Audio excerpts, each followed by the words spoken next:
এই শুরু করলেন, এই যে শুরু হয়ে গেল। ও আজানা করেছো খালি না, এই শুরু করেছে ভ্যান ভ্যান। মোর কাছে তো একটা চিঠি এসছে আগত, বুঝছেন? মুইয়া মাহফিল থাকতে একটা চিঠি এসছে, পড়ি শোনাও। শুনলে তোমরা রাগও করতে পারেন, বেজারও হবার পারেন। কইম ভাই, কইম, মোর কাছে চিঠি এসছে, হুজুর আজকে আপনি মাহফিলে দোয়া করবেন।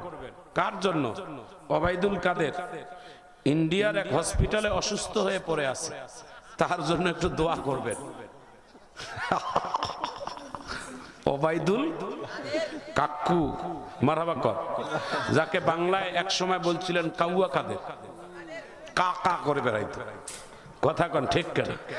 খেলা হবে, খেলা হবে, এই ডায়লগটা দিত না। এ বেটা নাই বর্তমানে, এই চাচা থাকলে দেখা যেত খেলাটা কেমন হতো। জোরে বলুন ঠিক কেন? আচ্ছা বলেন, তিনি আবারও বলছে হুজুর তিনি যদি মারা যায় বাংলাদেশের মাটিতে কি তার কবর হবে? আচ্ছা মুই কি এই দেশের সরকার? মুই কেমন করে কইম দেশত মাটি হবে না নাই হবে? একটু মারাবা কর। আচ্ছা ওই বাংলাদেশে ইন্ডিয়ায় মারা গেলে ওর দেশত মাটি, এই বাংলাদেশে মাটি হবে নাই হবে, এটা এদেশের গভর্নমেন্ট ডিসিশন নিবে, এদেশের সরকার ডিসিশন নিবে, এদেশের প্রশাসন ডিসিশন নিবে, এদেশের রাজনীতিবিদরা ডিসিশন নিবে। চিৎকার দিয়ে জোরে বলো ঠিক কথা। ওবায়দুল কাদেরের জন্য দোয়া চাইছে, দোয়া করবেন কিনা? কেন করব না? একটা ইসলামের দুশমনও যদি দোয়া চায় তার জন্য করতে হবে। কথা কোন ঠিক কেন? সে তো মুসলমান, দোয়া চাইছে, দোয়া করা লাগবে।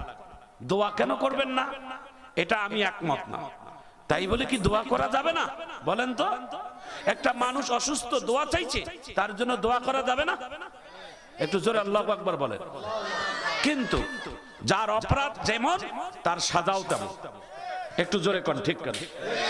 আমাদের বাংলাদেশের তিনবারের সাবেক প্রধানমন্ত্রী বেগম খালেদা জিয়া, তিনি যখন মারা গেলেন তার লাশটাকে বহন করার জন্য এদেশের বড় বড় ইসলামিক স্কলার, নাম তার মিজানুর রহমান আজহারি, নাম তার শেখ আহমদুল্লাহ, নাম তার মামুনুল হক, বেগম জিয়ার লাশ খাটলি তার কাঁধের মধ্যে উঠাই নিয়েছেন।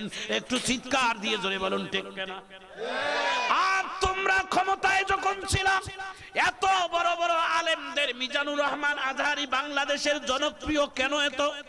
তার মাহফিলে কেন এত লক্ষ লক্ষ মানুষ যায়? এই জন্য দেশ থেকে তাড়িয়ে দিলা।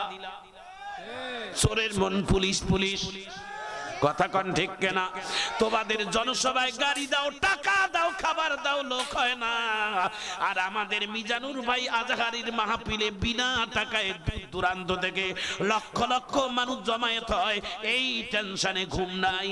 তার মানে চোরের মন পুলিশ পুলিশ। কোরআনের আয়াত বলবো, জোরে হাত তুলে আল্লাহু আকবার বলবেন। ওয়া মাকারু ওয়া মাকারাল্লাহ ওয়াল্লাহু খায়রুল মাকিরিন।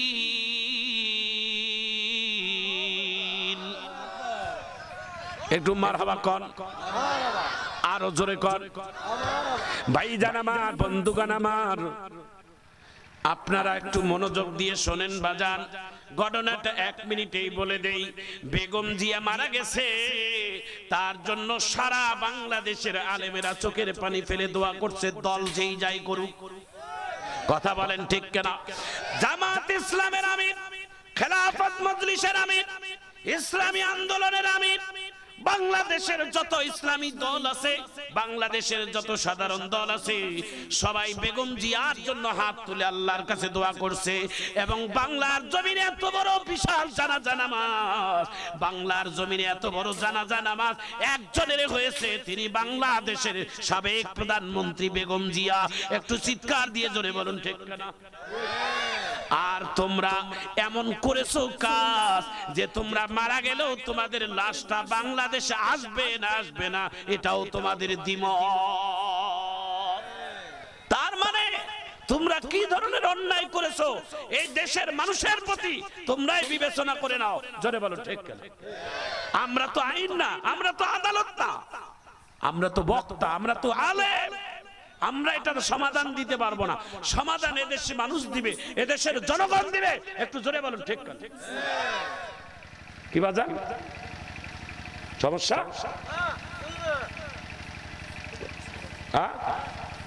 ওবায়দুল কাদের লোক টোক কেউ আছে না? বলবে না? আছে মারাবা কর, একটু জোরে কর। এ ভাই যা, ওবায়দুল কাদের দোয়া চাইছে, দোয়া করবেন না? যাই হোক, একজন মুসলমান ভাই হিসেবে কোন মানুষ যদি দোয়া চায়, তার দোয়া করা আমাদের ইমানি দায়িত্ব। একটু জোরে কর আমি। আল্লাহর নবীর যারা দুশমন ছিল, একটু কথাটা শুনে নেই। আল্লাহর নবীকে যারা এক সময় আল্লাহর নবীকে মক্কা থেকে যারা বিতাড়িত করছে, ওই কাফের গুলো যখন আল্লাহর নবী যখন মদিনায় আবার এসে বিজয় করলো, ওই কাফেরেরা প্রথম ভয়ে পালাচ্ছিল। আল্লাহর নবী তাদের সামনে যায় বলছেন, তোমরা কোথায় যাও? বলে আব্দুল্লাহর ছেলে মুহাম্মদের ভয়ে যাই, উনি আমাদেরকে মেরে ফেলবে। আল্লাহর নবী বলছেন, আমি কাউকে মারবো না, আমি সাধারণ ক্ষমা করে দিলাম। একটু চিৎকার দিয়ে জোরে করেন আল্লাহু আকবার। আরো জোরে বলেন আল্লাহু আকবার। বিশ্বনবী মক্কায় এসে হিজরত করে মক্কা যখন বিজয় করলেন, প্রথম কাজটি করেছেন, এক নাম্বার কাজ সাধারণ ক্ষমা। দ্বিতীয় কাজ, বাইতুল্লাহর ভিতরে যত মূর্তি ছিল সবগুলো ভেঙে নিজের হাতে পরিষ্কার করে আল্লাহর নবী জমজমের পানি দিয়ে ধৌত করে দিয়ে, এটা হলো দ্বিতীয় কাজ। তিন নাম্বার, আল্লাহর নবী বাইতুল্লাহর মধ্যে আযান একজন সাহাবীকে দিয়ে নিজে ইমামতি করে 2 রাকাত নামাজ পড়িয়েছেন। একটু চিৎকার দিয়ে জোরে কোন আল্লাহু আকবার। আল্লাহর নবী যখন ক্ষমতায় আসছেন, প্রথম কি করছেন? সাধারণ ক্ষমা। মানুষকে ক্ষমা করলে আল্লাহ তোমাকে ক্ষমা করবে। একটু জোরে কোন সুবহানাল্লাহ। মানুষকে তুমি ক্ষমা করতে শেখো, মানুষকে ক্ষমা করতে জানলে আল্লাহ তোমার জীবনের গুনাহটা ক্ষমা করবে। আপনারা সবাই বলেন, আল্লাহর নবীর 63 বছর জিন্দেগিতে আমার নবীর জীবনে কি কম অত্যাচার হয়েছে? একটু জোরে বলেন। আমার নবীর জীবনের যে অত্যাচার, এই ঘটনাগুলো যদি আমরা শুনি, তাহলে চোখের পানি এমনি পড়বে। তার একটা ছোট্ট নমুনা বলি, একটু জোরে কোন আল্লাহু আকবার। আল্লাহর নবী একবার গোসলের দায়িত্ব নিয়েছেন আয়েশা সিদ্দিকা গোসল করাচ্ছিলেন আমার নবীকে। দেখছেন, এই কথাটা কিন্তু স্বামী স্ত্রীর মধ্যে আসবে। বিশ্ব নবী যখন গোসল করতেন, আয়েশা সিদ্দিকা পিছন দিক থেকে যে আল্লাহর নবীর শরীর ঘষে দিতেন, আল্লাহর নবীর শরীর মুছে দিয়ে তেল মালিশ করে দিতেন। একটু সুবহানাল্লাহ বল। তো আল্লাহর নবীর সহধর্মিনী আয়েশা যখন বিশ্ব নবীর পিঠে তেল দেয়, তখন বিশ্ব নবীর পিঠ দেখে আয়েশা একটা প্রশ্ন করছিল, ইয়া রাসূলুল্লাহ, ছোট্টবেলায় কি আপনার শরীরে কোনো কুষ্ঠরোগ হয়েছে নি, বসন্ত হয়েছে নি? নবী কয় কেন? কয় আপনার পিঠে যে ছোট ছোট দাগ, কালো কালো দাগ, গোস্ত নাই, খাল হয়ে গেছে। তখন আল্লাহর নবী ফুপাই ফুপাই কাঁদছিল। একটু সুবহানাল্লাহ কর। আল্লাহর নবী তখন কাঁদছিল, ফুপাই, আওয়াজ নাই, কিন্তু কান্নাটা আস্তে আস্তে। আয়েশা সিদ্দিকা রাদিয়াল্লাহু তাআলা আনহা ডাক দিয়ে বলে, ইয়া রাসূলুল্লাহ, কি বললাম, কোন কথায় আপনি কষ্ট পাইলেন? আমার কথা শোনার পর আপনি কেন কাঁদেন গো নবী? বিশ্ব নবী ডাক দিয়ে বলেন, আয়েশা, তুমি আমার জায়গা মতো আঘাত দিয়েছো, যার কারণে কান্দি। বলে কেন, কোন জায়গায় আঘাত? বলে আয়েশা, তুমি আমার পিঠের দিকে তাকাইয়া যে কথাটা বলছো, এটা কোনো বসন্তের দাগ নয়, এটা কোনো কুষ্ঠ রোগের দাগ নয় রে আয়েশা। এটা আমার নবীর পিঠের মধ্যে যে দাগ দেখতেছো, এটা তায়েফের জমিনে দ্বীনের দাওয়াত দেওয়ার জন্য, আমি কালেমার দাওয়াত পৌঁছানোর জন্য আমি গিয়েছিলাম। মক্কার কাফেররা যুবকদেরকে লেলিয়ে দিয়েছিল, তাদের হাতে পাথর দিয়া দিয়া এত পাথরগুলো মারছিল, পাথরগুলো আমি নবীর শরীরের মধ্যে চামড়া ছিদ্র হয়ে গোস্তের ভিতরে ঢুকে গেছে। আমি নবী বাঁচার কথা ছিলাম না, আমি নবী মারা যাওয়ার উপক্রম ছিলাম। তায়েফের ময়দানে 3 দিন আমার নবী বেহুশ হয়ে অজ্ঞান হয়ে পড়ে গেছে। জিবরাইল আমার নবীরে সালাম দিয়ে বলছে, ইয়া রাসূলুল্লাহ, আপনি একা নন, আপনার পাশে আমরা ফেরেশতারা আছি। আপনি অনুমতি দিলে গোটা তায়েফের পাহাড়টাকে আমি এইভাবে উল্টা করে দিয়ে আমি তাদেরকে চাপিয়ে ধ্বংস করে দেব গো নবী। আপনি শুধু অনুমতি দেন, আপনার অনুমতির জন্য আমরা ফেরেশতা অপেক্ষা করতেছি। আল্লাহর নবী তাড়াতাড়ি চোখের পানি মুছে নিয়ে, রক্তগুলো মুছে নিয়ে কি বলতেন জানেন? এ জিবরাইল, আমি বিশ্ব নবী এই বিচার তোমাদের কাছে দেব না, আল্লাহকে দেব না। আমি যদি এই বিচার দিয়ে দেই আর তোমরা যদি প্রতিশোধ নাও, আর তোমাদের প্রতিশোধের কারণে এই তায়েফের সব মানুষ মারা যাবে, এরা যদি সবাই মারা যায়, আমি রহমাতুল লিল আলামিন কার কাছে কালেমার দাওয়াত নিয়ে যাব? আল্লাহু আকবার। আরে যুবক ভাইয়েরা, পদ্মার আড়ালের মা ও বোনেরা, আমার শ্রীবন্দর থানার ভাইয়েরা, আমাদের প্রতিশোধের আগুন অন্তরের মধ্যে দাউ দাউ করে জ্বলে। ও আমাকে থাপ্পড় মারছে, আমি কখন ওকে থাপ্পড় মারবো? ঠিক কেনা বলেন? ও আমারে মারছে, আমি ওকে কখন প্রতিশোধ নেব? এটা দাউ দাউ করে আগুন জ্বলে।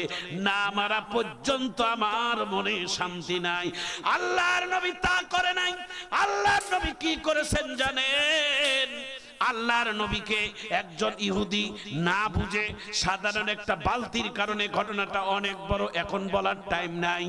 আল্লাহর নবীকে সাধারণ একজন ইহুদি একটা বালতির কারণে আল্লাহর নবীর ডান হাত চিপে ধরে বাম হাত দিয়ে গালের মধ্যে থাপ্পড় বসাই দিয়েছে। আল্লাহর নবী তার হাতটার মধ্যে চুমু খায়া বলছে, ভাইজান, যেই হাত দিয়ে আপনি নবীরে থাপ্পড় মারলেন, এই থাপ্পড় দিতে যদি ব্যথা পেয়ে থাকেন আপনার হাতে, তাহলে আপনি নবীকে ক্ষমা করে দিয়েন। আল্লাহর নবী এই কথা বলে যখন চলে আসছে, ইহুদির মনে এমন প্রতিক্রিয়া শুরু হয়ে গেছে, মনে মনে ডাক দিয়ে বলে, হায় রে, আমি কার গালে থাপ্পড় মারলাম? যারে মারলাম সে উল্টা মাপ চায়। এ তো সাধারণ কোনো মানুষ হতে পারে না। বিশ্ব নবীর কাছে পরবর্তীতে চলে যাইয়া নিজের হাত দিয়ে আল্লাহ নবীর কাছে ক্ষমা চেয়ে নিয়ে বলছেন, নবী গো, আপনার যত শক্তি আছে সব শক্তি প্রয়োগ করে আমার শরীরের মধ্যে আঘাত করেন, তার বিনিময়ে আমাকে কালেমা পড়ে মুসলমান বানিয়ে দেন। লা ইলাহা ইল্লাল্লাহু মুহাম্মাদুর রাসূল।